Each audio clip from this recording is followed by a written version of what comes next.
All right, we're live. Hey guys, hey Shane, how are you? Fine, thank you.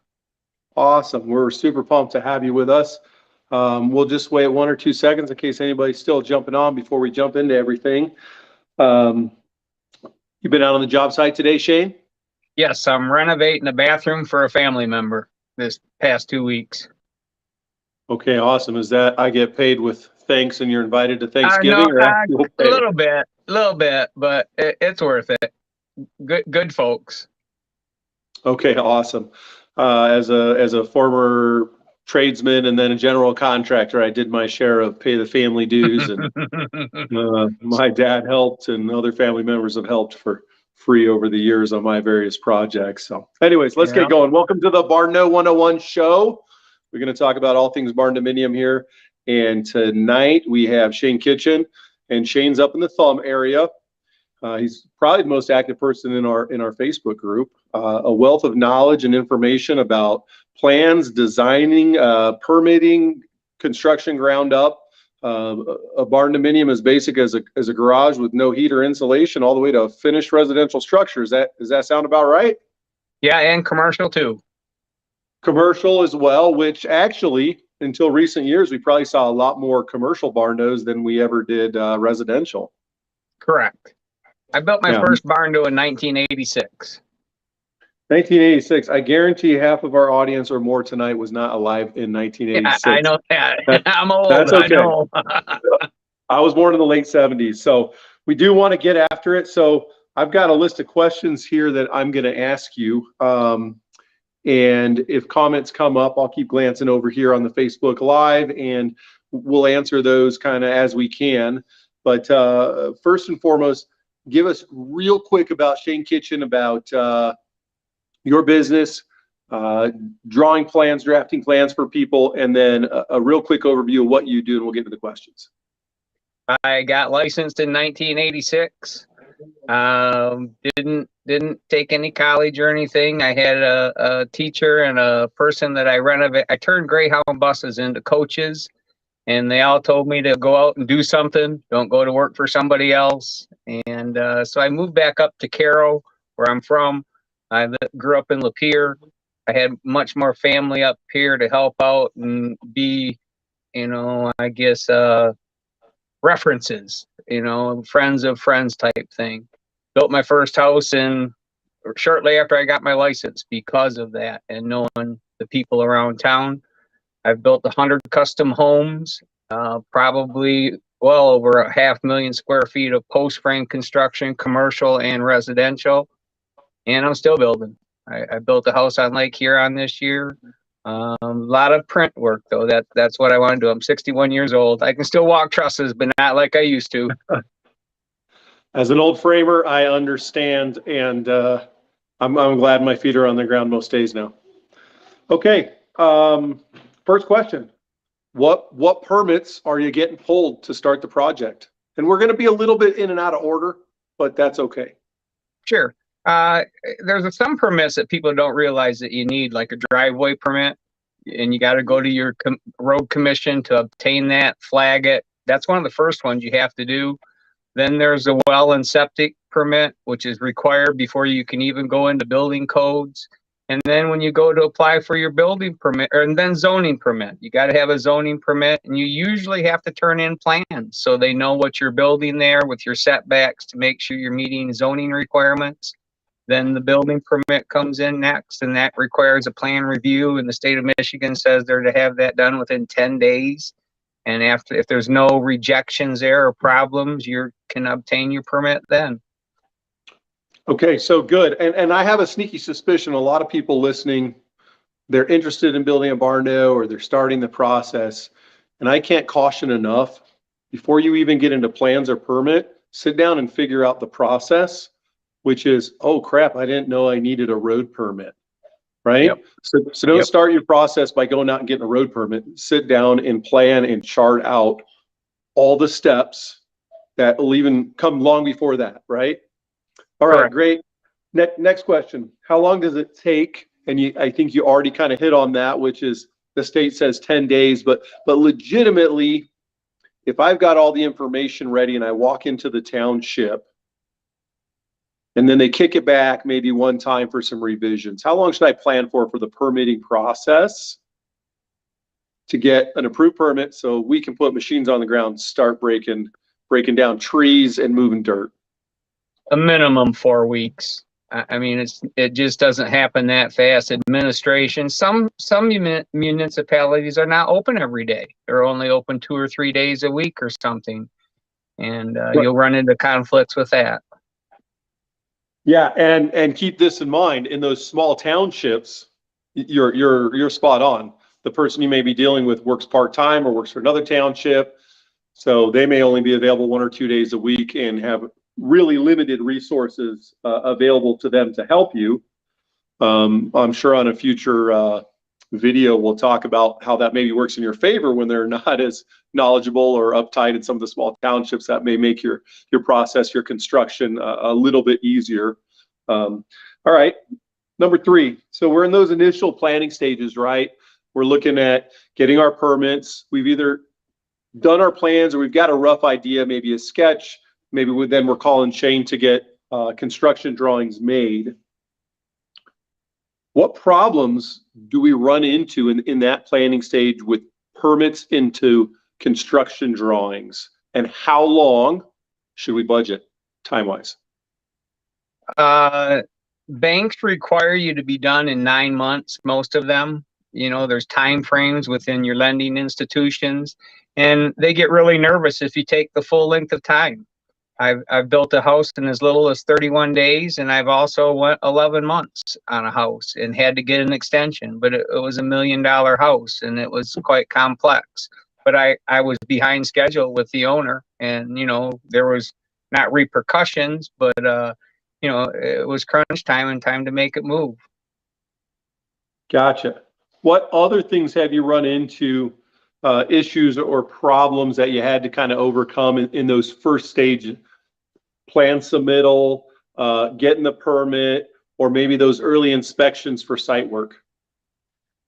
Site prep is critical.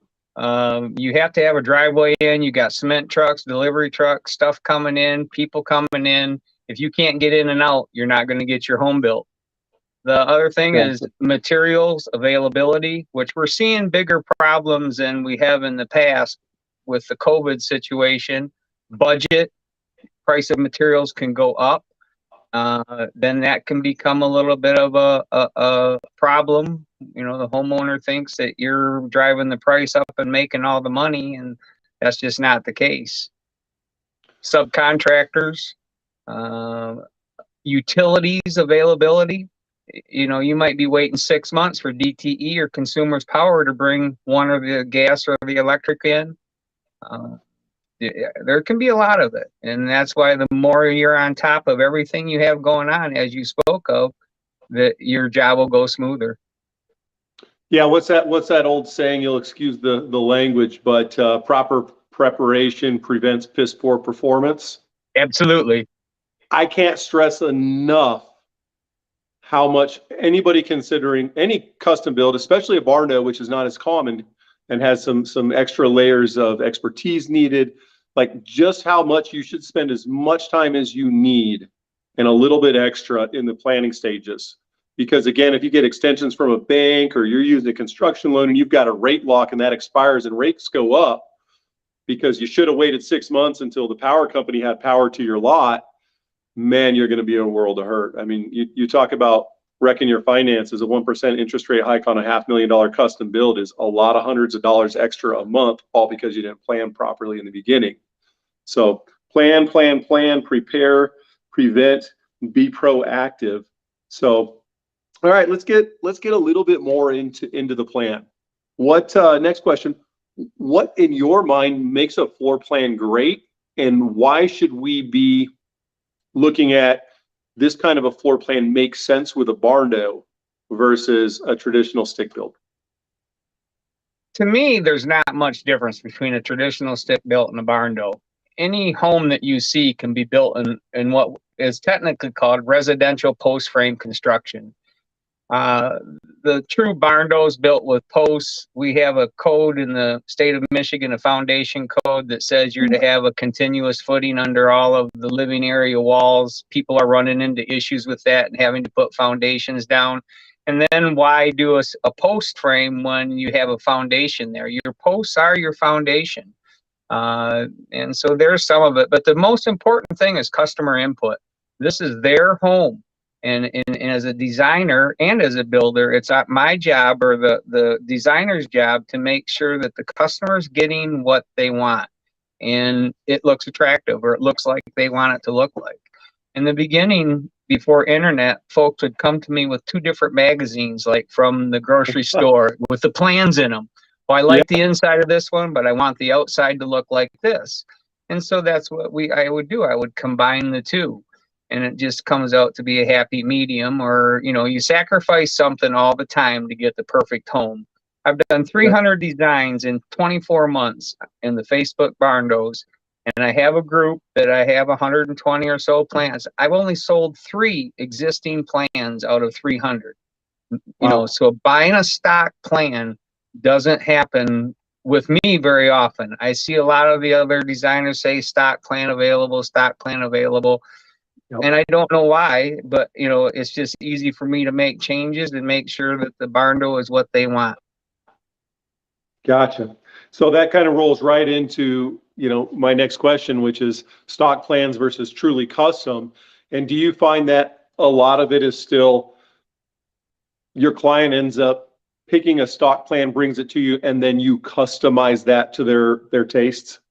Correct. But there's so many locations to find a plan. You got Pinterest, you got Google, and I tell my customers, whatever size home you're wanting, whether it's a ranch or a 2-story, whatever, Google that square foot, like 1,800 square foot ranch. Find something that appeals to you, because if you give me guidance when I'm as a designer, it's going to be cheaper. If I have to dream it up, and we go through multiple changes of the floor plan, not just revisions, I mean a complete do-over, which I've done many times, obviously I have to charge more. But when they come and approach me with a plan that they're kind of happy with, but they want this done, that done, it's much easier to get it on paper quicker and more economical for them. For sure. And having been in the higher end custom building game with traditional frame houses for years, when we were paying anywhere from $2 to $5 a square foot for architect fees, and people get out there and they make a change, we're not talking a couple hundred or a couple $1,000. We're talking tens of thousands just to move a bank of windows or change it to a door. So again, plan, and prevent those problems by proper planning. Awesome. I just want to remind everybody who's on the call, we will do a drawing at the end. We're going to give away a $25 Amazon gift card right at the end of this. So stick around for that if you are in the drawing. And if you've got questions, put them in the chat wherever you're watching, and we'll have Shane answer those as we go along. So next question for me, continuing on that theme, is you said maybe you can find your plans on Google or Pinterest. Any other places you like to go for somebody who's looking for some inspiration? Like, we have an Instagram account for Michigan Barn Dominion Life, and we follow a bunch of other Instagram accounts of BarnKNOWs and tiny houses. Where else do you get your inspiration? I get it from the same locations. I see something I like, I take interest in it, I critique it, how I might change it or do it different. And even my own plans in my group get used by others, and I don't design it for them. I make it so they can download it, or they can, take the picture, go do what they want with it.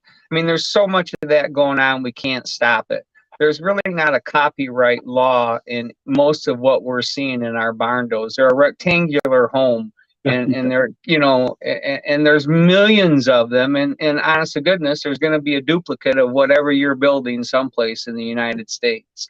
Now, if it gets really elaborate and cut up and beautiful, well, then sure, you got to be careful that there could be a copyright infringement. But the copyright law says if you make 30% change, it's no longer an infringement on copyright. So it depends on how much you're copying and how much you're following what you want to build, using as a reference. Right on. Okay, first couple of questions. We're gonna attack one of these right now, and then maybe the other one a little bit later. What most common design correction? What's the most common design mistake you're seeing? Maybe. Not big enough doorways, stairways. That is the biggest thing. People do not realize how much room a stairway takes up. We're talking 3 feet to 13 feet for to go from floor zero up to your second floor. If you have a 9 foot ceiling, then you have 1 foot of floor joist system. You're climbing 10 feet, which is 120 inches. And you can only have a seven, you don't want to, you can have a max riser of 8.25 inches Don't or want that. 8 inches, and you don't want that. And Yeah. sometimes they'll put the stairway and they try to tuck a bathroom under it, or they think that you can still get into your bedroom and the stairway's halfway into the bedroom. They think there's that much room, but honestly, stairways is the biggest thing. Yeah, awesome. I'm glad you mentioned stairways because tons of people want to take advantage of having a little bit less expensive finished square footage, which we know that if you build a ranch, it's going to be more per square foot than if you build a two-story. And we see all the time that people try to cram stairs in the worst locations and make them as steep and shallow as possible. You guys go with a nice 7-inch rise maximum and a nice 12-inch tread at least so they're comfortable, and make them more than 3 feet wide. Make them 42 inches so it's easy to get a king size bed up them, right? Agree 100%. Truly do. Yeah. And on When that ranch versus the two-story, if you have a two-story barn door with a big open area below, from the second story, you're not saving that much money because you're literally building 2 floors. You have to be careful. And as a builder, and you'll say the same thing, John, would you rather work 22 feet in the air setting trusses, or would you rather be 9 feet in the air setting trusses? There's a whole different attitude when you're that high in the air. So your labor is going to be more on a two-story than it is a single story. And that can be considerable. Yeah, and the traditional thought with a traditional framed house is different in a two-story because you put up 8 or 9 foot walls, build a deck on it, put up your necks. It's easy to go, and Correct. you're only having to put in half as much foundation. So a traditional build ranch, you have twice as much foundation, and it's not much savings on your framing. Correct. However, with a barn dough, that's not the case. And I think most people are going to decide right up front, we want a ranch, we're doing all main floor living, or we want a two-story. Or maybe we want a ranch with 16-foot ceilings and amazing views of the lake, and we'll tuck a little loft, for a second reading nook upstairs that doesn't add much in the way of cost. So, all right, good stuff. Another question came up on cost per square foot. We'll go there later. We can spend that's what everybody wants to know now. We can spend an entire episode just on cost. And next month, I'm going to interview a local lender who's set up to construction loans for barn dominiums. We'll talk about that more then. My next question right now is, how soon in the process really do we need to nail down that floor plan, right? Are we really even going to be able to, in most places, pull any of the permits and start doing side work without that floor plan and the construction drawings completed? Can we get in there and cut a pad and put in our well and septic if we don't have full building permit? Most places, no. You can do your well and septic because that's available through the health department, and you have to do that first before building codes. But I would frown on that. You put them in first, you're cutting your own throat. What if somebody backs into the well, the concrete truck, drives over your septic field, etc.? Those should be, your outside of your home should be done before those get in. And you should also do them before you do your finished driveway. I've seen concrete trucks and well trucks hurt driveways, asphalt, tear up yards. It's just all part of the process. Yeah, a little more do the proper preparation and be preventive, and you'll avoid problems, change orders, and everything else. And if anybody's ever built a custom home, like the biggest dirty word in a custom home is change order. As contractors, I don't like them because it means we're slowing down and having to do different work that wasn't planned for, and the client never likes them because it's cost plus 20 or 30% to make the change. So just again, if you take anything away from tonight, it's do your homework and plan, prevent the problems. With our 3D in the world of design now, the customer can see it so much better than they used to be with our 2D hand-drawn prints, and even when we first started with our CAD system. The software that I use started into the 3D world in the mid 90s, and that was a big step forward. AutoCAD and the other 2D design programs didn't catch up for years. They're there now to be competitive, so you can see that. But being able to see it before you go for it is a huge, huge comfort. Yeah, 100%. And real quick side note on that, I was doing classes learning AutoCAD in the late 90s at the community college and drawing some of my own plans as a builder and remodeler, decades ago. What's really cool and what is right around the corner is before you know it, Shane's going to draw up a set of prints for us, and then you're going to slip on your Oculus headset and you're going to virtually walk through the house he's designed for you. Because let's be honest, 99% of the population can see a 2D plan and they can't feel or understand the space.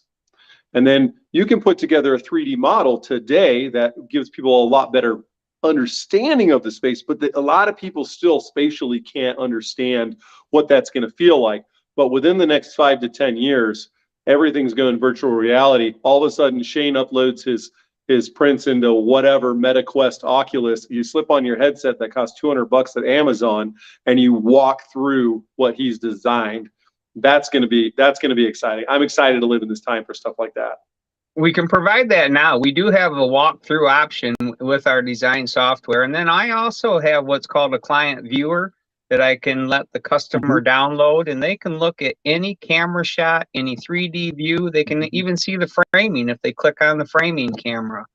And yeah, is that similar to the Matterport that we use in real estate to take the 3D models of a new listing, where you can pan through and walk through it? Yeah, absolutely.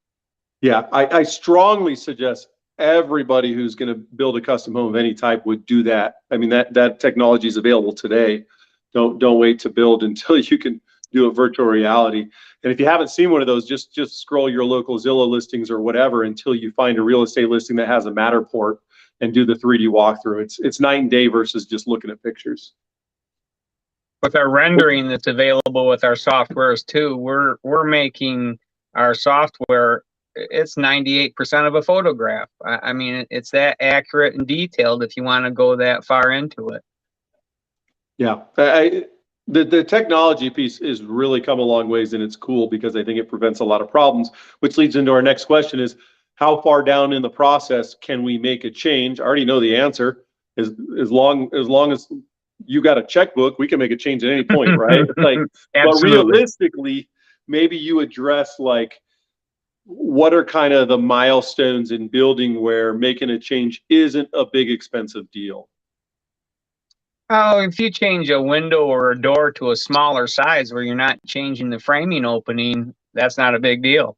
You make it bigger and you've got a problem. I framed a house and the lumberyard salesman came to me and says every window in the house is wrong, and it was their fault. You know, because I provide a print to them and I don't always spec the windows out. I give the sizes. So the lumber company provided the rough openings for all the windows. I built 30 houses in 3 summers in the Flint area, and that was where it happened at. They were just simple ranches, 15 to 2,300 square feet, something like that. A couple of Cape Cods. But you shouldn't, if your builder doesn't want to handle changes or do them, that's not fair. I mean, everybody has a change. Everybody sees something, and to move a window, and it depends on how you are at your framing, that doesn't take days or something. You're talking hours. And if that's to make the customer happy, a good builder wants that, because that customer that's happy is going to get them more work than advertising. And, that's a good thing for the builder. Yeah, I just will caution, when he talks about that maybe only a couple hours of work, we're talking when we're putting the shell up. If you're drywalled in with rough trades in the walls, electrical, none of that's run, all of a sudden we're talking those thousands to tens of thousands potentially just to move a door or window. So no question. Again, get in there early, be active on your job site, not in the way of the tradesman, but be out there, because a lot of people, again, you can't feel and understand how things look or feel off a plan or a rendering always. You walk in there and you go, holy crap, that window's way too small. Can we enlarge it? Well, if you've drywalled and put trim up, sure, here's your change order. It's $27,000 to change that window in that structural wall versus can we catch that early? And as a builder, I wanted my customers to come around and see what was going on, because it was like the 3D walkthrough that you were just speaking of earlier. This is 15 years ago. And if they can see the stud, and the house will go through changes. When it's framed in, it looks small. You get the drywall up, it looks big. You paint it, it goes back to, medium sized. But if a builder's afraid to have the customer around, or doesn't want the customer around, that's not a good thing. Yeah, I'm with you. I don't want them out there for 3 hours a day throwing the ball Correct. for the dog. But get out there in the morning and the night when the crews are not going to have you underfoot, and stay involved, because you can head off a lot of problems. A couple But there's more actually a questions. liability and a danger side to it too, having them on the job site, and so they shouldn't be there alone during frame-in. You should be there with them. Of course, it's their home. If they want to go there, you can't stop it. But you got to take caution. Yeah. All right. A couple more questions and then we'll wrap it up. You as a builder and a designer, you've been doing it a long time. What's maybe the project, or whether that's a house or commercial, that you're kind of most proud of being involved with? I built a 33,000 square foot Yamaha dealership in 2016 here in Carroll, Michigan, and I designed it too. And it's one of the most energy efficient structures in the state of Michigan because of spray foam and proper insulation. And it's all 100% post frame, the entire thing. Oh, that's very cool. If you got anything on that, put it in the group tomorrow or later tonight. We'd love to see. I posted it a couple of times, and it was on a billboard. And that was the most gratifying thing, and it's still on billboards all over my area. And I am not gonna kid you, it's neat to see. It really is. And then the largest residential house in 1992, I built a 3,000 square foot house for a family, and in 2017, I was there 30 months. I put a 26,000 square foot addition on this 3,000 square foot house that I built in 1992. And it was all ICF construction. I was the building contractor that took care of the wood floors, the framing and stuff like that, the interior walls. And then the truss package. There's 8 truss companies in the state of Michigan, and only one would even bid it. And they wouldn't bid it unless they had a reputable builder help them design the trusses. And there was a round room that was 60 foot wide. And the architect out of Rochester, I says, well, how do you want to frame this? How do you want to build it? He goes, I don't know. Talk to the framer. I says, well, I am the framer. And I ended up designing the trusses with a compression ring collar. And that way I did the round roof, ended up getting a letter written about it to all the truss engineers in the United States. It didn't reference me personally, but the software owner of the MyTech company messaged me and said, Shane, you were the catalyst on this, and that's why we wrote the letter to the truss engineers. Well, that's which was awesome. Very, very fun. Yeah, that's super cool. How many Yamahas do you own? Actually, I ride Polaris. Oh, wow. Okay. Well, let's find you a Polaris dealer that we can build a 100,000 square foot showroom. There you go. Last question, because a lot of people have been asking, and they're at this stage. What's the opposite of a red flag? So what's a green flag? What are a couple of things to look for when you go looking for a contractor, general contractor, to manage a job and make sure it gets done right, on target with your timing and in budget? Confidence, references. If you're talking to a builder and he's trying to talk you out of a barn door or what you want, we were talking green flag, but that's a red flag. You want somebody that's ready to dive in, and obviously you need to check that person out, whether it's something they built or talk to some of the customers they've worked for. Pricing can be if you find one that's in the middle of the road, you got super low prices and super high prices. The middle of the road is a green flag, and if they're a good builder, that's it. Go with it. Yeah, we're not going to dive into that question we had from Facebook earlier, which is the average cost per square foot for a fully finished barn dominium, because as we've discussed 100 times it's way too vague. There's way too many variables to tackle that. We'll probably dedicate a whole show, or I'll run a whole video on it at some point in the Well, let's future. show them the variables. So, You know, do you put in a $10,000 kitchen or an $80,000 kitchen? And it can be the same yeah, cabinet company, and there can be that. It's like a Chevette or a Cadillac. It's all exactly. in options. That's what I tell the customers. Mhm. Building a house is just like buying a car. And I've built houses for folks that they pick out what they want, the cabinets, the windows, etc., and bam, we're over budget. I'll say, okay, let me take over the choice of materials. I'm not going to vary from what you have, but I'm going to pick the companies that we're buying it from. And I'm not going to give them a bad product because it's going to hurt my reputation or my builder experience. And that's how you get this price worked out to where you can build it at. This Yeah, timber frame stuff we're seeing everywhere, you know, these timber trusses are $5,000 each. You know, and wow. yes, they look good. Yes, I want that. Oh my gosh, yes, I want 8 of them across the. Well, when they find out it's $40,000 for them, you know, it changes everything. You can build a fake one for 500, and that's the route that you usually end up going. Yeah, and then and it's a lot more than just the finishes too. There's a ton of stuff. I own 10 acres. I don't want to hear the road. So I have a 500-foot paved driveway? Do my site costs start my build at $150,000 because I also have a $35,000 engineered septic system, and on, right? Are we trenching No 500 foot question. back to your house with your utility line? So we're not gonna go deep on prices in this one. Just leave it to say that, as I constantly remind people, your building cost is going to be $250 a square foot or more for finished condition space in almost all cases for a custom home right now. And if somebody told you they can put one up for 150, run the other way. That's a red flag. No question. Um, so yeah, and I'll plug one more thing. Do your research, do your homework. Somebody that's been around a long time, like Shane. I'm not here to plug Shane. He's here of his own goodwill to help people and help educate people. But somebody who's been in business 2, 3, 4 years, I'm not going to trust them to build my house necessarily. Everybody does have to start somewhere.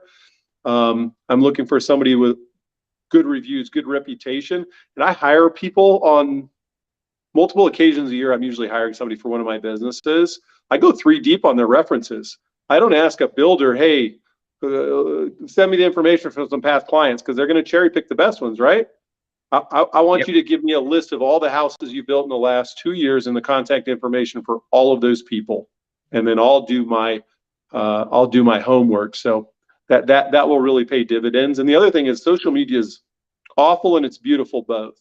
But we know you can jump on social media and find out real quick if somebody's bad, because everybody Correct. talks about a bad experience. Very few people talk about the good experience. We know in customer service, it takes about 10 good experiences to wipe out one bad. So yeah, do your homework on builders. Well, I really want to thank you for your time tonight. Anything you want to say before we wrap it up, Shane?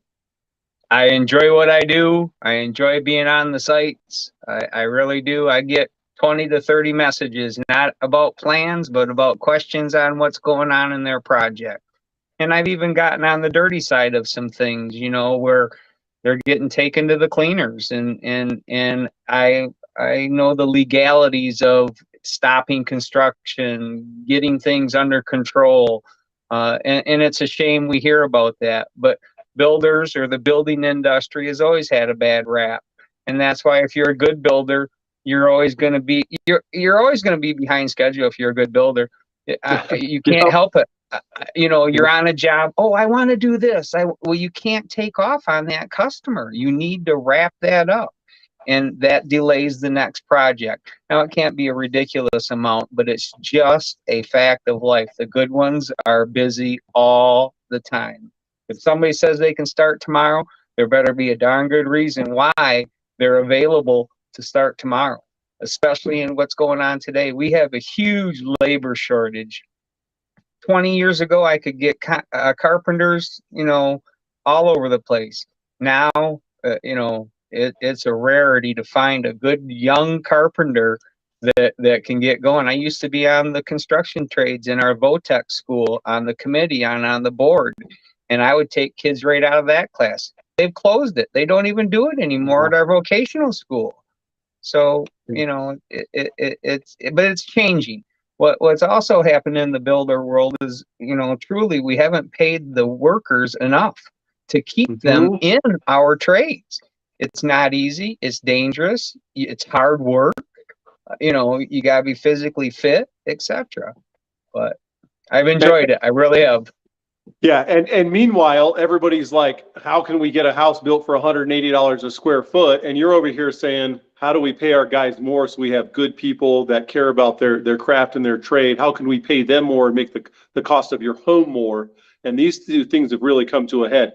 So, little real estate fact, in approximately this century, so probably since around 2000, it's estimated between 5.5 and 6 million houses don't exist in our market because we're behind on building them.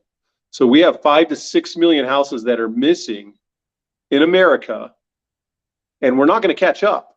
Like builders in the last few years are running 1% to 2% above average or a little bit below, and we'd need 20 years of 5 to 6% above average building just to get back on track. That's not going to happen. So housing prices are going to stay high. Custom builds are going to stay high because we have a labor shortage and good builders are expensive. And we have material shortages, supply chain issues, all that other stuff. So we'll get more into that in another time. We've gone a long time. I want to thank you all for watching the BarnKNOW show. If you like it, follow us. We're on Instagram. We have a YouTube channel now. We obviously have this Facebook group. We have the Michigan Barn Dominion Life Facebook page as well. And leave comments, leave questions even after the video is over. Shane's really active. I'm really active in the group. We'll get answers to your questions. And we'd love to know what topics you want to hear about next time, right? Like what besides how much does it cost? Can we do a show on? Can we do short informational videos on? Because that's what we're all about. So thanks so much, Shane. We're going to wrap it up by doing our giveaway for the $25 Amazon gift card, and then we will see you the next time. Sounds good. Thank you very much. Talk to you soon. See you, buddy.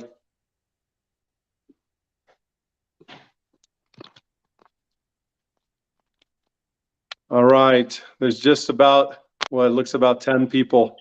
So good luck. You got a 10% chance.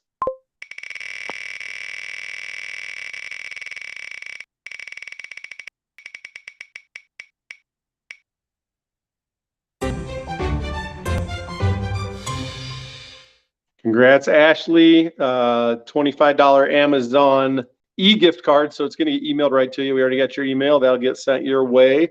Don't spend it all in one place. And again, thank you all. Follow us on our social media channels. And we'll see you next time. Signing off here from Mid-Michigan. Thanks, everybody.